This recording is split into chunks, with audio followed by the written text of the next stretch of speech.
Guys আমাদের মেলায় যাওয়ার কথা ছিল, আমরা মেলায় যেতে পারলাম না। আমি এই যে টোটোতে শুয়ে আছি, এখন রাত্রি 9:30 বেজে গেছে, তাই আমরা আর মেলায় যেতে পারবো না। সন্ধ্যে 6টার থেকে রেডি হয়ে 9:30 অবধি বসে আছি, আমাদের কেউ মেলাতেই নিয়ে গেল। এত কপাল খারাপ আমাদের। এই যে আরেকজন বসে আছে রাগ করে, এই যে আরেকজন, আর বললাম না, আর এই যে আরেকজন বসে আছে, সবাই বসে আছি আমরা, আমাদের কেউ মেলায় নিয়ে গেল না, আমরা এখন বসে আছি।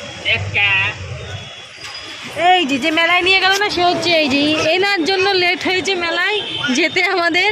ইনি কাছ থেকে এসেছে দেরি করে, আর আমাদের সবারই মুড অফ, তাই আমরা এখন রাস্তায় শুয়ে আছি। তোমাদেরকে রাস্তাটাও দেখিয়ে দিচ্ছি। এই দেখো, কসমোবাজারের উল্টো দিকে মেন রোডতে আমি এরকম পা ঠেঙিয়ে শুয়ে আছি।